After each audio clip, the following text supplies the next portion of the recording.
Saya akan ngaji tentang betapa mudahnya berbuat baik dan betapa mudahnya bersosialisasi yang jadi kebutuhan sosial masyarakat. Kemudian di saat yang sama sebagai kebaikan menurut Islam.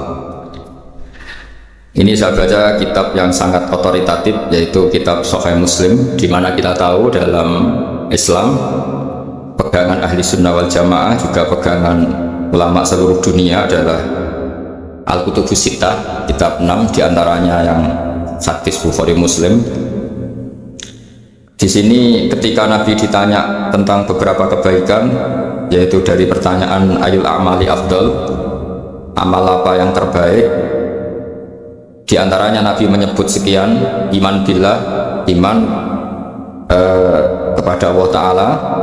Kemudian ini yang penting dilakukan semua pemimpin, oleh bupati, oleh wakil bupati, oleh seluruh pemimpin, baik struktural maupun kultural, maupun pemimpin kecil, yaitu di keluarga.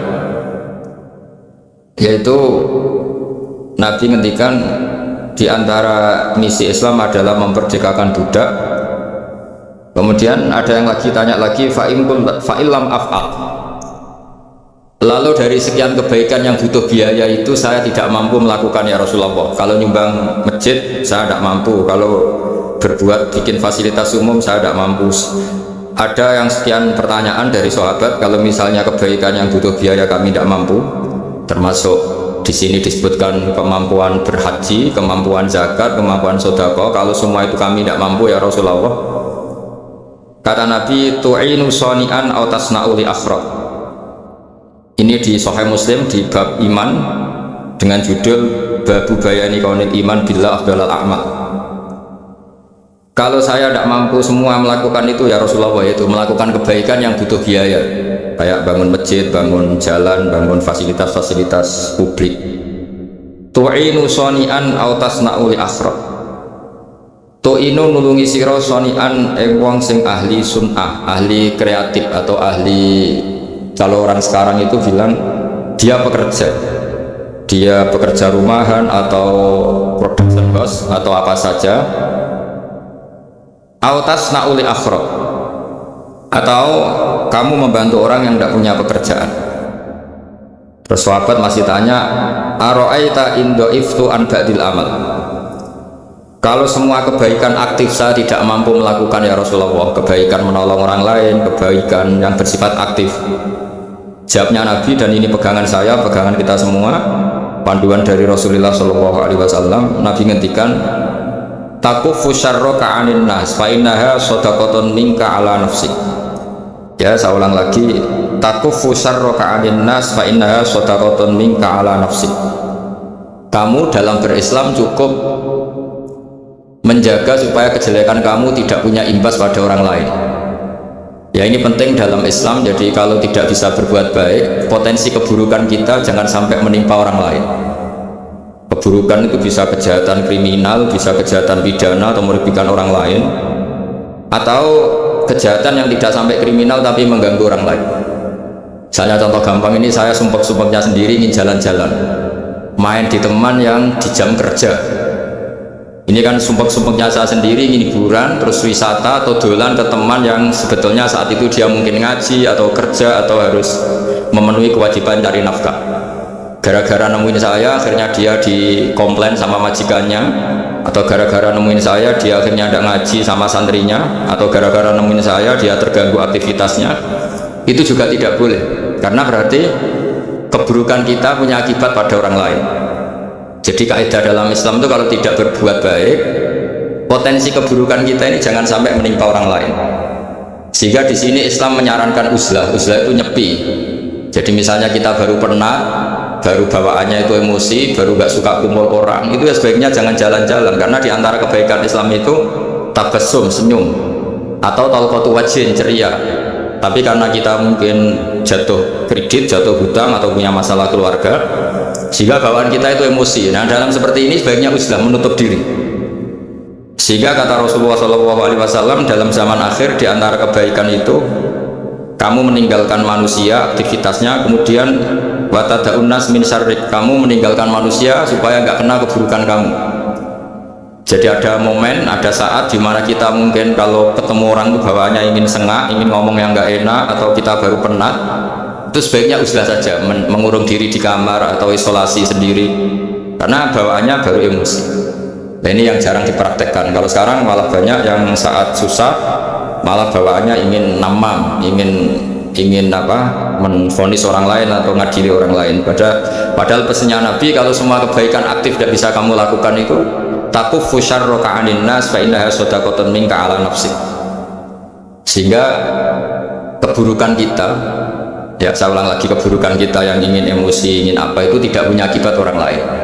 Di sini kearifannya Rasulullah SAW, beliau masyhur ngendikan, layak dilqoti wa hutban. Jangan sampai seorang hakim bikin keputusan ketika emosi, karena bawaannya orang emosi itu pasti nggak terkontrol intelektualnya, nggak terkontrol nuraninya, nggak terkontrol semua sifat baiknya. Itu kalau punya keputusan bahaya sekali. Sehingga Nabi dari awal ngendikan layak dilqoti wa hutban, orang yang sedang emosi tinggi jangan bikin keputusan penting. Kemudian oleh ulama diteruskan juga jangan bikin keputusan penting orang yang sangat lapar, atau yang sangat kenyang, atau yang sangat ngantuk, atau yang super sibuk. Jadi hal-hal yang potensi buruk dalam mengambil keputusan itu harus ditinggalkan. Sehingga misalnya bupati atau wakil bupati kalau sedang tidak nyaman dengan suasana apa, nggak boleh rapat kemudian memutuskan keputusan penting. Begitu juga kiai dan semuanya. Nah ini yang supaya otoritatif. Kenapa saya bawa kitab itu logikanya jelas ya.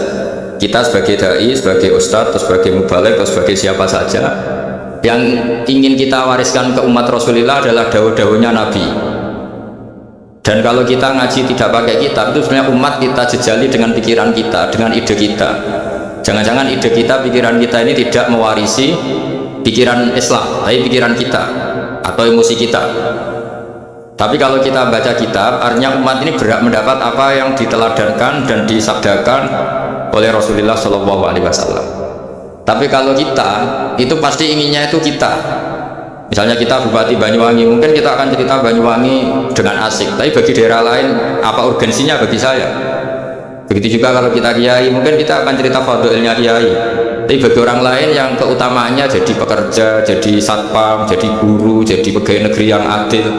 Sehingga subjektivitas kita ini akan tinggi. Tapi kalau kita sebagai kiai baca hadis, maka umat ini mendapatkan panduan dari Rasulullah SAW. Nah, dari sekian panduan itu kata Nabi, jika Anda tidak bisa berbuat kebaikan aktif, maka kebaikan yang harus Anda lakukan adalah potensi kejelekan kamu jangan menimpa orang lain. Makanya saya berkali-kali bilang, saya ini termasuk kiai yang jarang main ke alumni. Karena tadi kadang-kadang alumni itu sudah mau kerja di tempat kerjanya atau mau janjian ngantar anaknya sekolah, gara-gara ada saya mungkin semua itu dibatalkan. Sehingga silaturahim itu juga harus dimanage supaya tidak mengganggu haknya orang yang kita silaturahimi. Jangan sampai silaturahim jam 9 saatnya orang kerja, kemudian dia dapat peringatan dari pabriknya gara-gara sering didolani kiainya, itu kan jadi ribet. Atau kiai karena sering didolani terus tidak ngaji, menuduh tamu terus, itu kan jadi ribet. Apapun itu, sehingga orang itu harus berpikir perilakunya itu tidak punya akibat la doror wa la diror. Jangan mengganggu dirinya, juga jangan mengganggu orang lain. Ini oleh Nabi disebut takuffu syarraka 'anin nas fa innaha shadaqatun minka 'ala nafsik.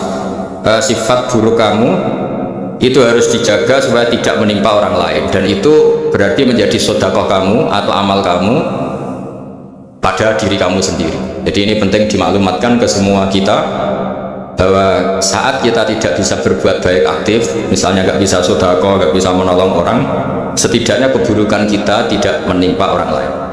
Nah, termasuk keburukan yang terselubung adalah kita punya pikiran yang menurut kita ini hebat, tapi bagi orang lain mungkin bahaya. Misalnya kita punya pikiran ingin jadi orang kaya raya yang dermawan, itu artinya kan pikiran baik karena ingin jadi dermawan, tapi artinya bayangkan orang lain tuh miskin semua butuh derma kamu. Mana mau orang lain kamu bayangkan miskin butuh derma kamu, orang lain juga bayangkan dirinya kaya gak butuh derma kamu.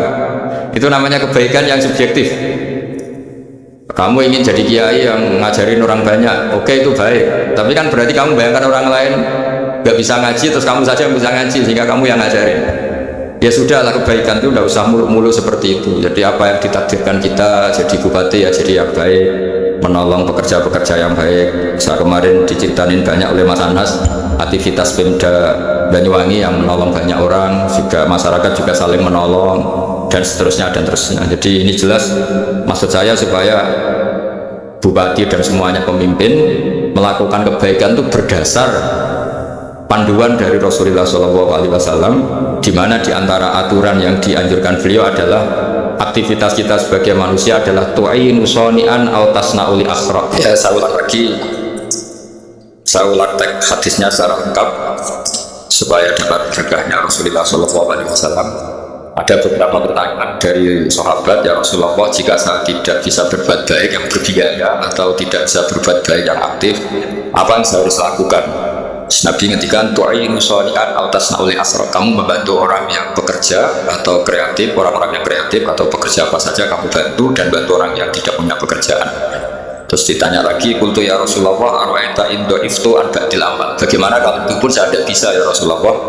Terus Nabi ngendikan takhfifu syarraka 'anil nas wa innaha sadaqatun minka 'ala nafsik, yang penting keburukan kamu tidak menimpa ke orang lain, dan itu bagian dari sedekah kamu.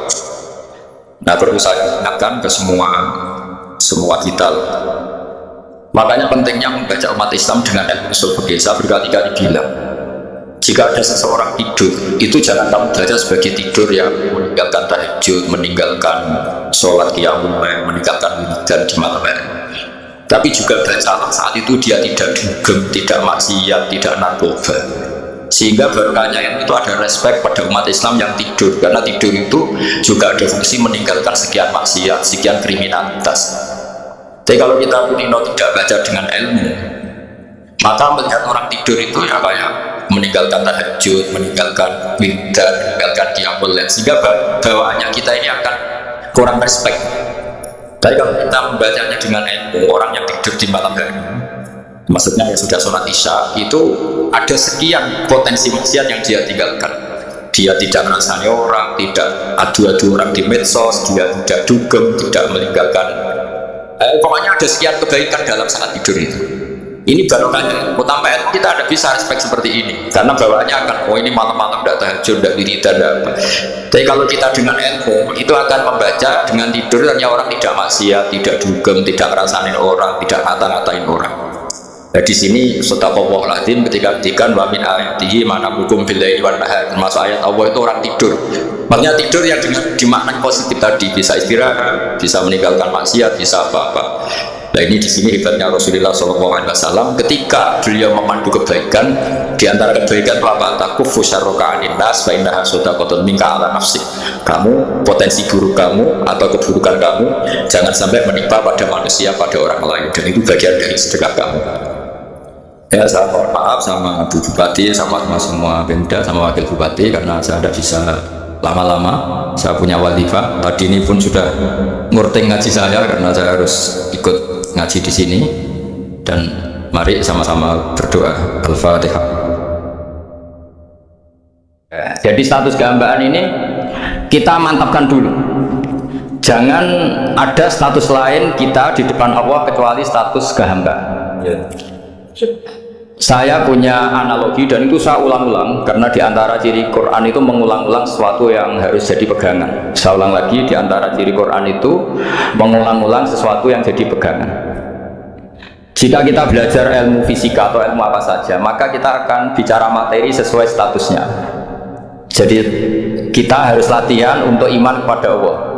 Saya tanpa mengurangi rasa hormat, saya memberi contoh begini. Ini jam, materinya dari besi. Ini kertas, materinya ya kertas. Tentu secara fisik orang akan bilang jam ini lebih kuat timbang kertas, dan itu masih dibenarkan dari segi materi. Tapi kalau Anda beragama dan Anda tahu bahwa pengendali alam raya ini Allah Ta'ala, maka kamu akan bilang, terserah Gus Bahar, bisa saja jam ini saya punya niat saya hancurkan, kertas yang lemah ini saya simpan, sehingga jam tangan ini 5 menit lagi saya hancurkan sehingga benar-benar rusak, sementara kertas ini saya simpan sampai bertahun-tahun awet. Nah, kira-kira seperti itulah ilmu manusia. Sesuatu yang kita sangka kuat, ternyata Allah punya rencana menghancurkan itu, dan yang kita sangka lemah, ternyata Allah punya rencana untuk mengabadikan itu. Nah, di sini pentingnya iman, lahu maqalidus samawati wal ardh. Sedianya Allah yang mengendalikan semua.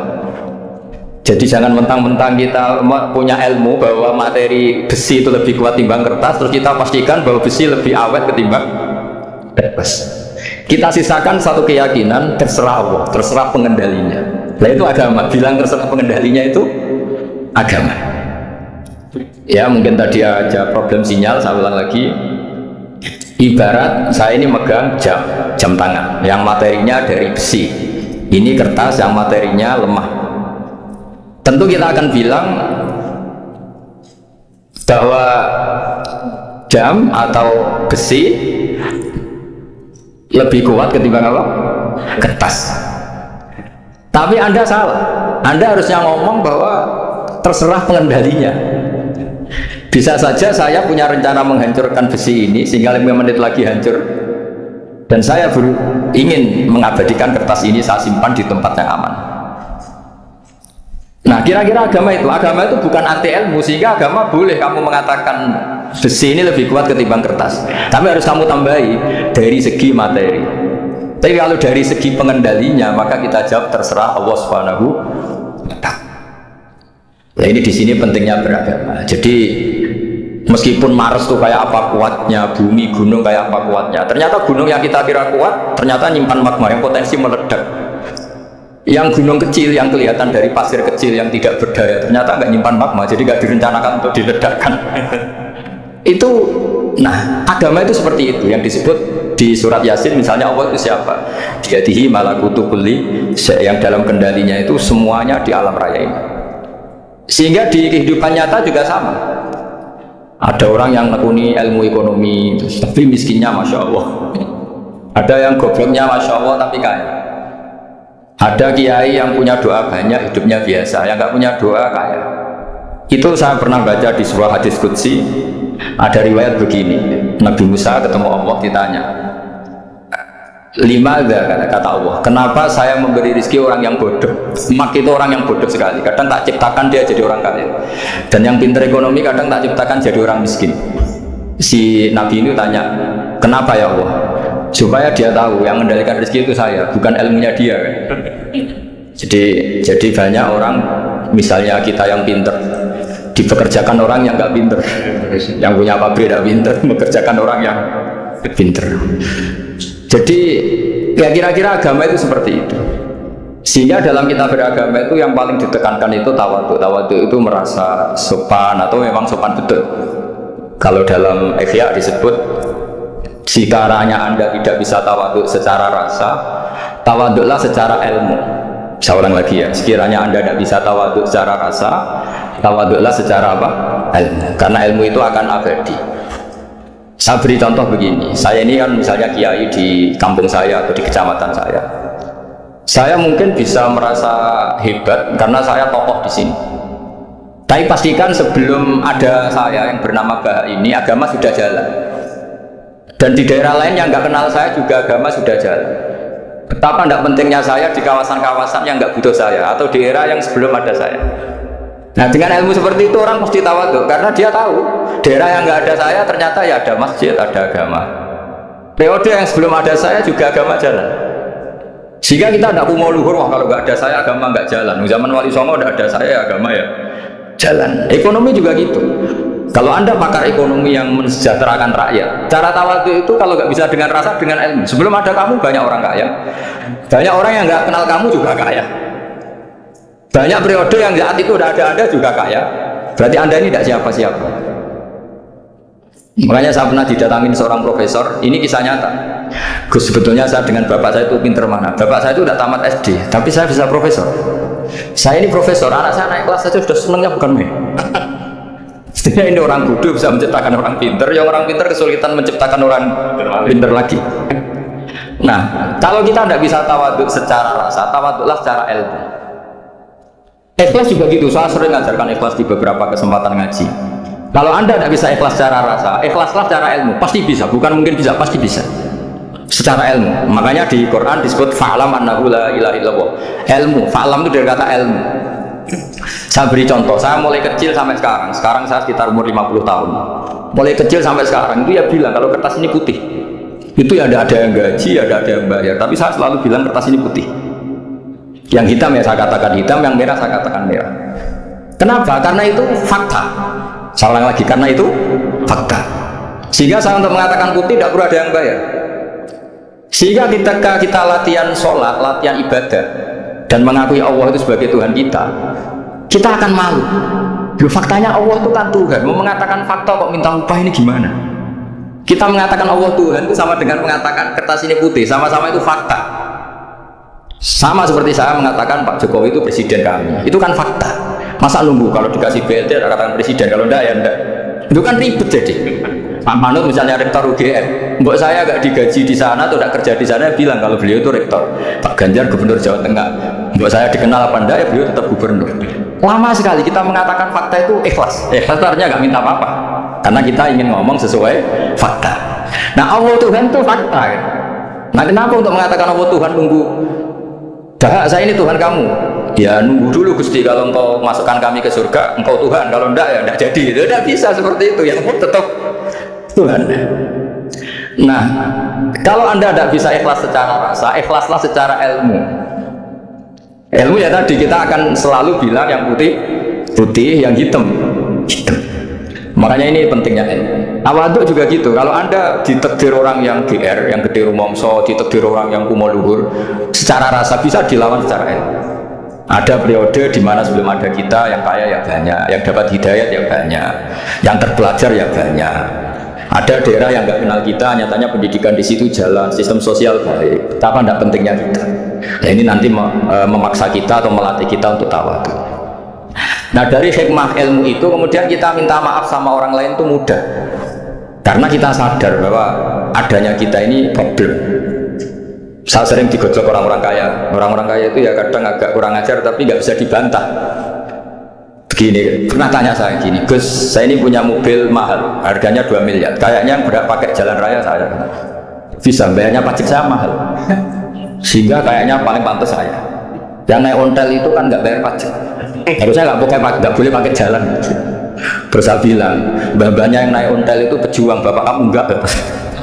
Kamu nggak warisnya kan? Artinya ada teori dalam kitab hikam itu kitab tasawuf dalam pesantren, itu kebaikan saja di soal. Misalnya begini, kita ini bangga sebagai urip yang tertib, hidup yang tertib di kantor, di tempat-tempat pekerjaan. Tapi kalau itu semua terjadi, kalau ada kecelakaan di jalan itu nggak ada yang nolong langsung. SAR paling efektif, tim penolong paling efektif ya orang-orang nganggur itu. Orang-orang yang di jalan-jalan di perapatan, kalau ada kecelakaan langsung nolong. Itu nanti ambulan yang kedua, ketiga, yang nolong pertama ya orang-orang yang nganggur-nganggur di jalan itu. Ada orang tersesat nolong. Maka ketika seorang sahabat tanya, ya Rasulullah, kalau engkau melarang kita jagungan di jalan, itu kita tidak bisa. Jadi kata Nabi, ya silahkan saja, tapi aduh kotorik, kamu di jalan itu datangkan. Apa itu? Ya kamu bisa amar ma'ruf nahi mungkar. Coba kalau di terminal, di tempat publik banyak orang yang soleh, itu nanti copet ya sungkan. Yang mau jambret ya sungkan, karena di situ orang-orang soleh. Nanti yang nggak sholat juga sungkan, karena di situ banyak yang sholat. Jadi kenyamanan orang pergi jauh di tempat-tempat sepi itu ya baru kayak orang-orang nganggur terus ngaji, wah kono masih rame, ada orang yang di perapatan, di pertigaan. Bayangkan kalau ini orang-orang soleh, pasti itu nyaman, karena wilayah publik dihuni orang-orang yang soleh. Tapi orang pasti bilang itu nggak tertib. Kita inginnya hidup ya tertib di kantor atau yang suka di masjid. Tapi kalau itu terjadi, itu nggak ada tim SAR gratis yang setiap saat kalau ada orang kecelakaan nolong. Makanya dalam makalah hikam itu paling masyhur diantaranya itu, manusia itu siapa? Manusia itu mangkanat mahasinuhu masawiyah, pakai fala takun masawihi masawiyah. Manusia itu orang yang saat baik saja ada salahnya, apalagi masalah. Jadi kalau kamu punya toko lagi laris, dan saat laris itu Anda merumat keluarga Anda melakukan kebaikan pada keluarga Anda, pasti ada toko lain yang termahjubkan, yang tersingkirkan. Makanya saya pernah diskusi sama kiai besar, guyonan sama saya. Kita kalau kiai besar sebaiknya kalau diundang di musola kecil datang apa enggak? Kata kiai yang satu, jangan datang Gus, itu jatahnya kiai kecil. Terus kata yang satu, datang Gus sebagai bukti tawadhu bahwa kita kiai besar pun mau diundang yang kecil. Akhirnya kita ini ya kadang datang kadang enggak, karena kadang kita enggak datang supaya jatah rezeki kiai kecil enggak terambil. Kadang yang mau datang supaya dikira tawadhu. Makanya kalau seorang profesor sering berubah di bawah itu ya kasihan yang S1, SPDI itu kan nanti gak jadi bintang kalau profesornya sering turun. Kalah terus itu. Jadi kadang-kadang itu orang itu harus berpikir secara ilmu, jangan rasa terus. Jadi itu ilmu. Jadi semua yang kebaikan yang kita lakukan itu secara ilmiah bisa diperdebatkan. Ada orang senang ngomong serius supaya bangsa ini maju. Tapi bapak saya itu pesan saya, kamu kalau niat itu jangan sering ngomong serius. Masyarakat sudah capek mikir utang, mikir keluarga. Jadi itu sowan kiai tidak ngomong serius lagi, nanti capek kan. Sehingga kiai dulu itu kalau ketemu orang ya guyon terus. Karena tahu masyarakat sudah capek, sudah banyak yang takut tanggal kredit gitu. Sudah takut tanggal kredit, takut problem sowan kiai diancam neraka lagi, itu kan ketakutan berkali-kali. Jadi makanya ini kan kebaikan itu dievaluasi karena kita ada nabi, tidak wali. Jadi kalau kata hikam itu apa yang anda kira baik itu ada masalah, apalagi sedang masalah. Saya sering cerita ada orang suami istri harmonis sekali. Itu tanyakan ibunya, pasti mulai gak peduli dengan ibunya karena terlalu harmonis dengan istrinya. Tapi itu pasti bukan mungkin lagi. Jadi jangan tanya istrinya, tanya ibunya. Oh jok nikah lupa saya, ngalor ngidul sama istrinya. Tanyakan temannya, wah itu jok nikah lupa temennya. Tapi yang baik sama teman, tanyakan istrinya, jatah belanja untuk mobil. Begitu terus itu. Jadi siklus sosial itu. Nah di sini pentingnya saling minta maaf karena dalam kebaikan kita pasti ada kesalahan. Ketika karir kita baik di pemerintahan maupun di kampus, pasti dengan sendirinya ada yang agak tersingkirkan. Meskipun itu sudah hukum alam, tapi apapun itu kita harus minta maaf. Makanya banyak, saya sering cerita berkali-kali, dulu itu ada dua nabi yang seangkatan, itu luar biasa debat ilmiahnya, tapi debat baik. Mulai dulu ya ada polemik itu ya mulai dulu ya ada. Yang Nabi Yahya itu suka berkawan orang-orang soleh. Kalau ditanya kenapa kamu berkawan orang-orang soleh, ya enak lah, karena berkawan orang soleh. Yang Nabi Isa sering berkawan orang-orang yang gak jelas. Ditanya kenapa anda suka berkawan orang-orang yang gak jelas, innama ana tabibun udawil mardo. Nabi dan kiai itu ibarat dokter, ya tentu menyembuhkan yang sakit. Kalau anda seorang dokter pasti neliti daerah-daerah pandemi, masa neliti daerah sehat? Nah, jadi dulu bapak wasiat ke saya gitu, gue nak jadi kiai gue bengkel, jadi kiai itu kayak bengkel, kalau nggak siap dadani orang nggak jelas ya jangan jadi kiai kan. Itu ya, tapi kan masalahnya kita sendiri solehnya pas-pasan, takut terkontaminasi. Jadi yang jelek bukan jadi baik, kita yang baik jadi jelek. Nah itu kan mulai dulu ya polemik, sejauh mana kita punya kekuatan untuk tidak terpengaruh yang negatif. Yang negatif terpengaruh kita menjadi positif. Jadi ini cerita-cerita sawalan bahwa dalam kebaikan kita itu ada kesalahan, maka kita tetap istighfar, tetap saling minta maaf. Dulu bapak saya kalau diceritain ada seorang kiai sampai sepuh jadi imam masjid, istiqomah sekali. Dulu bapak saya itu guyu, ya istiqomah, tapi orang dia terus iso jadi kader. Jadi calon-calon kiai sudah putus asa karena nggak pernah punya kesempatan jadi imam. Jadi dibalik istiqomah itu ya ada memakjubkan orang lain. Makanya alhamdulillah di Indonesia itu ada pegawai pensiun, kalau enggak habis. Karena yang anyar-anyar itu mesti ini kurang pengalaman, ini kurang senior. Tapi baru kan ada pensiun kan gantian. Masalahnya di dunia gini itu tidak ada pensiun. Tambah sepuh tambah mantap, tambah sepuh tambah mantap. Nah itu sebaiknya ya mulai mundur-mundur sedikit dari imam masjid itu. Ya nyari-nyari yang lain lah supaya ada kaderisasi, ada. Jadi intinya itu di balik kebaikan yang kita lakukan pun itu ada masalah sehingga kita butuh istighfar. Di sini pentingnya dawuhnya para wali-wali, dulu ada istilah wastighfaruna yahtaju ilal istighfar. Ketika kita minta maaf, sebenarnya minta maaf sendiri itu butuh minta maaf lagi. Minta maaf lagi itu butuh minta maaf lagi. Misalnya saya dengan Mas Hilmi ini akrab, pernah pakai uangnya misalnya. Itu kadang kita bayar itu malah tersinggung, kok kayak orang lain saja bayar. Minta maaf juga gitu, kalau kamu punya teman akrab terus minta maaf resmi itu tersinggung, kayak wong liya itu belum sepuro. Jadi kadang di sepuro itu malah masalah. Itu kan sama, kamu punya teman akrab terus kalau mau main, assalamualaikum, seket masuk ke boten, angsal boten, boleh nggak main, itu mesti teman kamu tersinggung, kok kayak orang lain saja. Artinya ketika anda merasa benar karena protokoler ketika masuk ke teman, ternyata itu salah. Teman kamu maunya nggak protokoler karena sudah akrab. Tapi ketika kita merasa akrab, ternyata seluruh orang dianggap problem, kita tidak pernah tahu. Nah di sini kata ulama-ulama, minta ampun itu kebutuhan manusia, karena dalam kebaikan kita pasti ada kesalahan. Makanya disebut apa itu? Wastighfaruna yang taju ilal istighfar. Kita selalu diajari Rabbana zalamna anfusana, ya Allah, kita ini selalu mendolimi diri kita sendiri. Jadi saat kita baik pun ada unsur kesalahan. Yaitu tadi, kalau Anda jadi orang pasti ada yang termajubkan. Kalau Anda kiai besar atau profesor atau pejabat turun ke bawah, ya kalau gubernur turun terus ya bupati gak jadi bintang. Kalau saya kiai besar misalnya turun terus ya kiai kampung itu ya kasihan. Yang saya pernah diundang Marakipan gak datang itu kiai kecil bilang matur nuwun Gus gak teko. Aduh iwake gak untuk saya katanya. Barokahnya saya. Itu lucu ya matur nuwun betul. Matur nuwun Gus jenengan gak dugi dan akhirnya jatah besarnya saya. Nah, tapi yang punya rumah komplek, terus utang ratau teko pepek wong cilik. Nah, ini saya harus mendahulukan versi Soibul Bed yang punya rumah apa versi kiai yang termajubkan.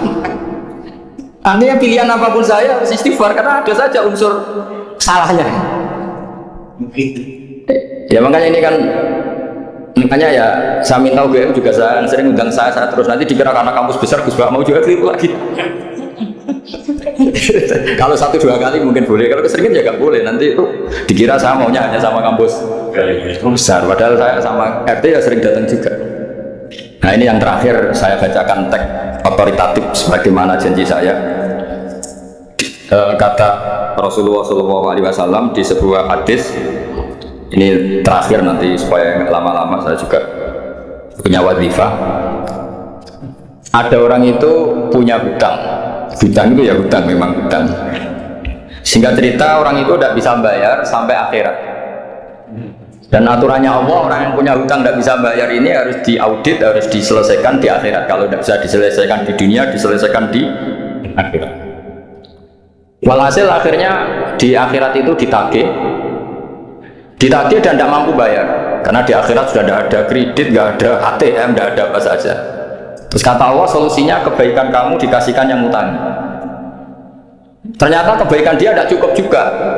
Bayarnya apa? Kejelekan yang utangin dikasihkan yang utang. Kayak apa celakanya? Kebetulan yang utangi salahnya banyak, ini kan repot. Tapi Allah itu tidak suka kalau ada orang mukmin yang satu saudara kemudian masuk neraka karena saudaranya ini. Kata Allah, jika ini masuk neraka berarti disebabkan komplain atau ketidakikhlasan temannya yang mukmin. Masa orang mukmin menyebabkan mukmin yang lain masuk neraka? Allah tidak ingin.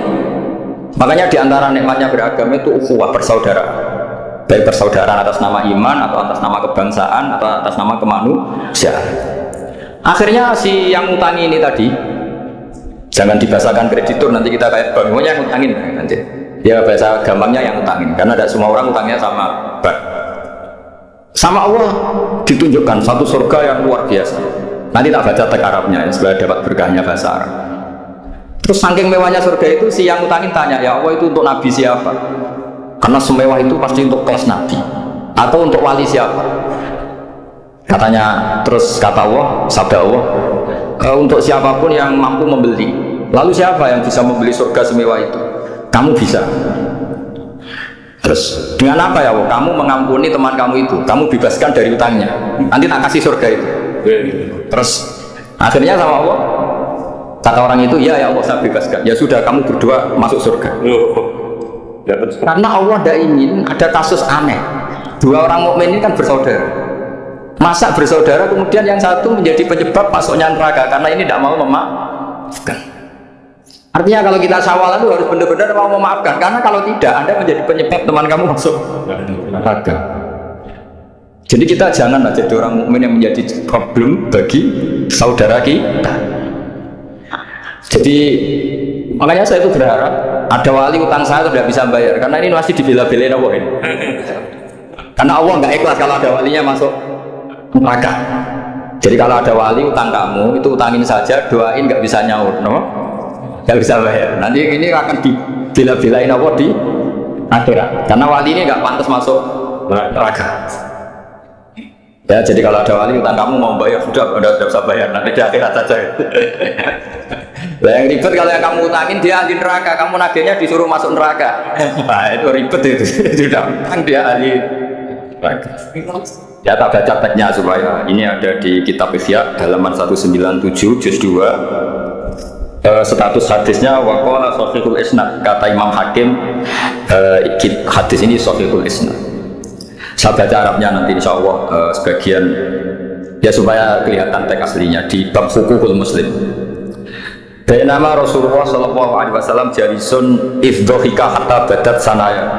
Nabi ketika santai-santai duduk tahu-tahu tertawa sampai gigi depannya itu kelihatan. Jadi tertawa sangat sampai gigi depannya kelihatan. Yang notabene beliau sering hanya senyum, kali ini tertawa betul sampai gigi depannya kelihatan. Faqala Umar radhiyallahu anhu ya Rasulullah bi abi anta wa ummi mal ladzi adhakaka. Apa yang bikin kau sampai tertawa seperti itu? Qala rajulani min ummati jasaya baina yaday rabbil izzah. Dua lelaki dari umatku sama-sama sungkeman nuntut keadilan di depan Allah. Jasaya itu sungkem, duduk bersimpuh itu kalau dalam bahasa Arab itu namanya jasiyah. Faqala ahaduma ya rabbi khudli madlamati min hadza. Faqala wa rudda ala akhika madlamata. Qala ya rabbi lam yabqali min hasanati syai'un. Faqala wa ta'ala li talib kaifa tasna'u bi akhika wa lam yabqalahu min hasanati syai'un. Faqala ya rabbi falyahmil anni min auzari. Kalau kebaikannya dia tidak cukup, ya salah saya supaya dilimpahkan ke dia.